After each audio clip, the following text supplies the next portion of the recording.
যে সৌদি আরবে আপনার ফ্যামিলি নিয়ে আসতে কত টাকা খরচ হবে। তো তাদের জন্য আজকের এই ছোট্ট ভিডিও। আসসালামু আলাইকুম। অনেকে জানতে চান যে সৌদি আরবে আপনার ফ্যামিলি নিয়ে আসতে কত টাকা খরচ হবে। তো তাদের জন্য আজকের এই ছোট্ট ভিডিওতে আমি সমস্ত তথ্যগুলো দিব।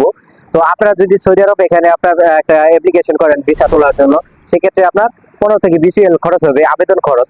এবং এই ভিসাটা তোলার পরে আপনার যদি আপনার যে কফিল রয়েছে, তো সে যদি চেম্বার অফ কমার্স করে দেয়, তাহলে সেক্ষেত্রে হয়তো 35 থেকে 40 রিয়াল খরচ হবে। তো এটাই হচ্ছে আপনার এখানে ভিসা তোলার খরচ। কিন্তু যদি আপনার কফিল যদি না করে দেয়, সেক্ষেত্রে হয়তো আপনার বাইরে কোনো একটা ট্রাভেলস এজেন্সির মাধ্যমে আপনার কিন্তু এই ভিসাটা আপনার চেম্বার অফ কমার্স বা সমস্ত প্রসেসিং কিন্তু করে দিতে পারবে তারা আর কি। তো তারাই করে দিবে। তো সেক্ষেত্রে কিন্তু আপনার খরচ হবে আপনার 1000 থেকে প্রায় 1500 টাকার মতো কিন্তু আপনার খরচ হয়ে থাকবে। তো এখন আপনার যদি আপনার ভিসাটা যদি আপনার কফিল যদি করে দেয় প্রসেসিংটা, তাহলে আপনার সেক্ষেত্রে কম লাগবে। আর যদি বাইরে থেকে করে সেক্ষেত্রে বেশি লাগবে।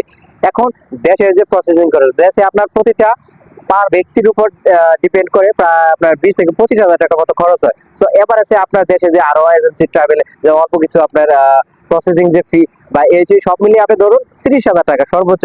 তো 30,000 টাকার ভিতরে আপনার সমস্ত কিছু আপনার ভিসা প্রসেসিং হয়ে যাবে। এখন আর বাকি রইলো কি আপনার বিমান টিকিট। আপনার বিমান টিকিট কিন্তু আপনার 60 থেকে 70 হাজার টাকা পর্যন্ত হয়ে থাকে। দেখা গেছে কিছু ক্ষেত্রে আপনার কমে, বাট আমাদের বাংলাদেশে আপনার সিন্ডিকেট করার কারণে আপনার অনেক সময় টিকিটটা বেশি লাগে। সো সব মিলিয়ে আপনার দেখা গেছে আপনার 1 লক্ষ টাকা বা 1,05,000 টাকা সর্বোচ্চ লাগতে পারে আপনার ফ্যামিলিকে আপনি সৌদি আরবে আনা পর্যন্ত।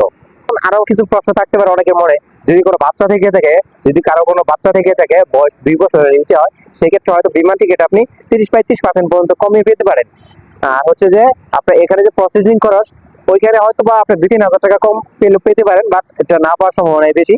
তো এই ছিল আজকের ভিডিও। তো আজকের ভিডিও ছোট এই ভিডিওতে আপনাদেরকে সমস্ত তথ্য দেওয়ার চেষ্টা করছি। যদি এর ভিতরে আপনার কোনো কিছু জানা থেকে থাকে, অবশ্যই আমাদেরকে কমেন্টের মাধ্যমে জানাতে পারেন। আসসালামু আলাইকুম।